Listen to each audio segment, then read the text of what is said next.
ఒక్కసారి కొమ్మూరి గోల్డ్ కి కాల్ చేయండి. తాకట్లో ఉన్న మీ బంగారాన్ని విడిపించి మార్కెట్ ప్రైస్ కి వాళ్ళు కొనుక్కుని మిగతా డబ్బులు మీకు ఇచ్చేస్తారు. నమస్తే, వెల్కమ్ టు మనం టీవీ. ప్రస్తుతం నాతో పాటు స్టూడియోలో ఉన్నారు రాజకీయ విశ్లేషకులు కొత్త రవీంద్రబాబు గారు. వారితో మాట్లాడదాం. రవీంద్రబాబు గారు నమస్కారం సార్. నమస్తే. రవీంద్రబాబు గారు, ఆంధ్రప్రదేశ్లో లిక్కర్ స్కామ్ అనేది సంచలనం సృష్టిస్తోంది. వరుసగా అరెస్టులు జరుగుతున్నాయి. ఇప్పుడు ఈడీ కూడా ఎంటర్ అయింది సార్. రాజు కసిరెడ్డిని విచారణకి అప్పగించండి అని చెప్పి ఏసీబీ కోర్టులో పిటిషన్ కూడా వేసింది ఎన్ఫోర్స్మెంట్ డైరెక్టరేట్. ఈడీ ఎంటర్ అయింది కాబట్టి నెక్స్ట్ ఎట్లా ఉండబోతుంది సార్? 1,000 కోట్ల రూపాయలు తరలించేశారని చెప్పి మనం వార్తలు వింటా ఉన్నాం. సో ఈడీ ఇన్వెస్టిగేషన్ ఎట్లా ఉండబోతుంది ఈ స్కామ్లో? ఆంధ్రప్రదేశ్లో భారీగా చెప్పబడుతున్న లిక్కర్ స్కామ్ కొత్త కొత్త మలుపులు, రోజుకొక మలుపు తిరుగుతూ ఉంది. నంబర్ 1. నంబర్ 2, ఈ విచారణ ఇప్పుడు మనం గడిచిన కొన్ని రోజుల నుంచి గమనించినట్టయితే బాగా వేగవంతంగా జరుగుతున్న సందర్భం మనకు కనిపిస్తూ ఉంది. ఈ మాట ఎందుకు అంటున్నానంటే, ఇందులో కీ రోల్ పోషించిన 3 పోలీసుల అదుపులోకి వచ్చేశారు. అంటే ఈ ధనుంజయ రెడ్డి కానీ, కృష్ణమోహన్ రెడ్డి కానీ, బాలాజీ కానీ, ఓకే, వీళ్ళు 3 ఎప్పుడైతే అదుపులోకి వచ్చారో, ఇప్పుడు తీగలాగితే డొంక కదిలింది అని నేను అన్నాం. ఇంకా కదలాల్సింది ఉంది అంటున్నా, ఇంకా లాగాల్సింది ఉంది అంటున్నా. ఇప్పటికే చాలామంది ప్రచారంలోకి తీసుకొచ్చారు, వీళ్ళు 3 దొరికేశారు, తీగలాగితే డొంక కదిలింది, జగన్ రెడ్డి గారు అరెస్టే అని. తొందరపడ అటువంటి స్టెప్కి జంప్ అవ్వద్దు అంటున్నా. ఎందుకంటే సక్రమంగా ప్రొసీజరల్ ప్రకారం, ఎవిడెన్సెస్ ప్రకారం ఎస్టాబ్లిష్ అవ్వాలి. అప్పుడు మాత్రం నెక్స్ట్ స్టెప్కి వెళ్తారు. ఓకే, ఫర్ ఎగ్జాంపుల్ ఈ Dhananjaya Reddy, Krishnamohan Reddy, high court, supreme court bail ఎందుకు రిజెక్ట్ చేసింది? కేసులో కొంత జస్టిఫికేషన్ ఉంది, వాస్తవాలు ఉన్నాయి. ఇంకొకటి, సుప్రీంకోర్టు వ్యాఖ్యలు మనం పరిశీలించినట్టయితే బెయిల్కి అప్లై చేసినప్పుడు ఈ పరిస్థితుల్లో ఈ డాక్యుమెంట్స్ ఎవిడెన్స్ ప్రకారం కేసు చాలా స్ట్రాంగ్గా ఉంది, వీళ్ళ పాత్ర ఎక్కువ ఉంది, ఈ టైంలో బెయిల్ ఇస్తే విచారణ అధికారికి చేతులు కట్టేసినట్టు అవుతుంది. ఓకే, కాబట్టి ఇవ్వలేము. కోర్టు వ్యాఖ్యలు number 1. Number 2, Balaji Govindappan remand రిపోర్ట్లో పోలీసు వాళ్ళు డీటెయిల్ ఎస్టాబ్లిష్ చేశారు. వీళ్ళ 3 రోల్ ఎంత, కసిరెడ్డి రాజశేఖర్ రెడ్డి, సజ్జల శ్రీధర్ రెడ్డి, దిలీప్ చాణుక్య, వాళ్ళ పాత్ర ఏంటి, ఈ అన్ని అంశాలు ప్రస్తావనకి తీసుకొచ్చారు. ఎస్టాబ్లిష్ అయింది కేసు డీటెయిల్డ్గా, స్ట్రాంగ్గా. ఓకే, ఈ బ్యాచ్ అంతా కూడా పైసలు కలెక్ట్ చేసేసి బస్తాలు రెడీ చేయటం. అక్కడి నుంచి గోవిందప్పన్, బాలాజీ తన వెహికల్లో తీసుకెళ్ళిపోవడం, వీళ్ళ 3కి హ్యాండ్ ఓవర్ చేస్తే, వీళ్ళు గోవిందప్పన్, బాలాజీ సొంత వెహికల్లో ఈ మూటలు ఏ కోటకి చేరినాయి అనేది ఇంకా తేల్చాల్సిన అంశం.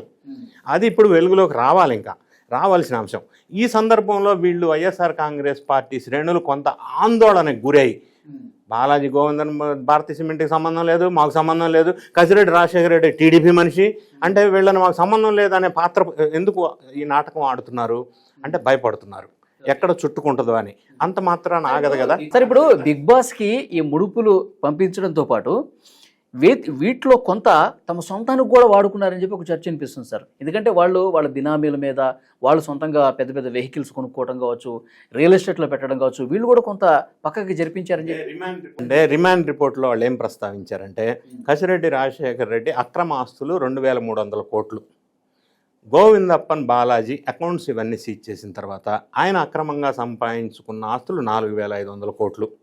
ఇంకా ధనుంజయ రెడ్డిది, కృష్ణమోహన్ రెడ్డిది ఇంకా బయటికి రాలే.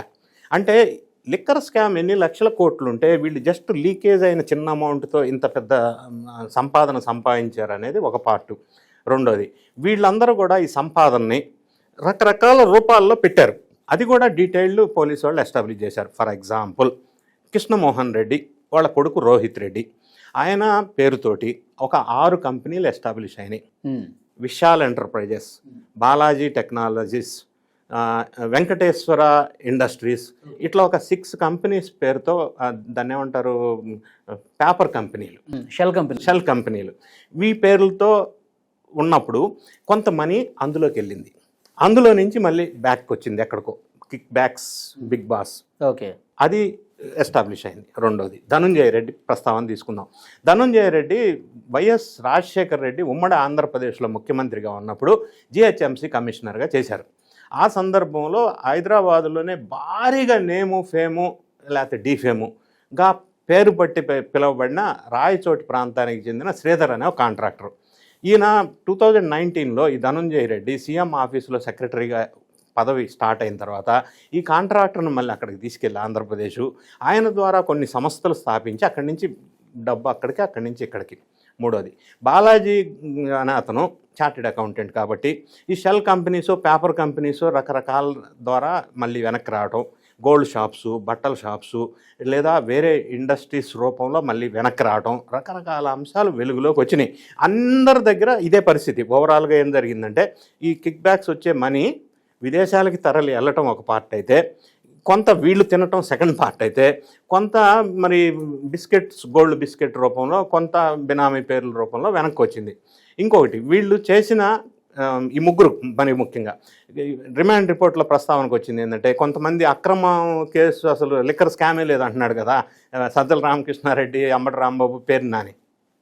వీళ్ళు ప్రస్తావించిన అంశం ఏంటంటే బ్రాండెడ్ లిక్కర్ ఆంధ్రప్రదేశ్లో ఎందుకు రెడ్యూస్ చేశారు, ఎందుకు కిల్ చేశారు. ఓకే, అంటే దీన్ని preferential treatment, unfair trade practice ఎందుకు చేయవలసి వచ్చింది, ఆన్లైన్ ఆటోమేటిక్ సిస్టాన్ని తీసేసి మాన్యువల్ సిస్టమ్ ఎందుకు తీసుకొచ్చారు. అంటే ఆన్లైన్ సిస్టమ్ వల్ల అయితే నీకు యావరేజ్ తీసుకుంటే నెక్స్ట్ వాడికి ఇవ్వాల్సిన ఆర్డర్ పెరుగుతుంది, అది ఇవ్వకూడదు కాబట్టి మాన్యువల్ సిస్టమ్ తీసుకొచ్చారు. తర్వాత ఓఎఫ్ఎస్ అంటారు, ఆన్లైన్ ఫైలింగ్ సిస్టమ్, దాన్ని ఎందుకు అవాయిడ్ చేశారు. ఇండెంట్ ఫర్ ఆర్డర్, దాన్ని ఎందుకు వైలేట్ చేశారు. ఇవన్నీ అంశాల మీద ఈ బ్రాండెడ్ కంపెనీ వాళ్ళు ఒక పిటిషన్ వేశారు. ద కాన్స్టిట్యూషన్, క్వాసి జ్యుడిషియల్ కాన్స్టిట్యూషన్ ఒకటి ఉంటుంది, కాంపిటీషన్ అథారిటీ ఆఫ్ ఇండియా అని, అందులో ఒక పిటిషన్ వేశారు. ఇట్లా ఈ రకంగా బ్రాండెడ్ కంపెనీస్ని ఇక్కడి నుంచి పంపించే ప్రయత్నం జరిగింది అని. ఇవన్నీ ఎందుకు చేయవలసి వచ్చింది, వీళ్ళ దగ్గర కమిషన్స్ వస్తాయి కాబట్టి. ఇంకొక అంశం ప్రస్తావించారు, ఈ మ్యానుఫ్యాక్చరింగ్ దగ్గర నుంచి బెవరేజెస్ కార్పొరేషన్కి వెళ్ళి షాప్స్కి రావాలి, కానీ అట్లా రాకుండా డైరెక్ట్గా manufacturing to shop to back cash, ఇట్లా 650 షాపుల్లో జరిగింది. ఓకే, అంటే దీన్ని ఏమంటారంటే NDPL అంటారు, నాన్ డ్యూటీ పెయిడ్ లిక్కర్. దీనివల్ల ప్రభుత్వ ఖజానానికి నష్టమే కాకుండా ఈ పెద్ద మనుషులకి ఎక్కువ మొత్తంలో వెళ్తుంది. ఫర్ ఎగ్జాంపుల్, మ్యానుఫ్యాక్చరర్కి వచ్చే పర్సంటేజ్ 16%, గవర్నమెంట్కి వచ్చేది 84%. ఇది పర్సంటేజ్ ఇట్లా ఉంటే మరి మన పెద్ద మనుషులకి ఏం మిగలదు కదా. వీళ్ళు ఏం చేశారంటే డైరెక్ట్ మ్యానుఫ్యాక్చరర్ షాప్కి ఇచ్చాడు, షాప్లో డబ్బులోడు మళ్ళీ వెనక్కి ఇచ్చాడు, గవర్నమెంట్కి లూటి. రెండోది, కొంతమంది పెద్ద మనుషులకి 80% మనీ వెళ్ళి ఉంటుంది. దీన్ని లెక్కలు ఇంకా తేల్చలా. ఓకే, ఇది తేల్చవలసిన అవసరం ఉంది. ఇది తేల్చాలి అంటే ఇక చాలా టైం పట్టే ఇన్వెస్టిగేషన్, ఎందుకంటే చాలామంది ఇందులో ఇన్వాల్వ్ అయి ఉంటారు. రెండోది, క్యాష్ ట్రాన్సాక్షన్, డిజిటల్ పేమెంట్ కాదు, దాన్ని ట్రాక్ చేయాలంటే చాలా టైం పట్టే వ్యవహారం. ఇవన్నీ వెలుగులోకి రావాల్సిన అవసరం ఉంది. అయినప్పటికీ మీరు మాట్లాడారు ఎన్ఫోర్స్మెంట్ డైరెక్టరేట్ ఎందుకు ఎంటర్ కావాల్సి వచ్చింది.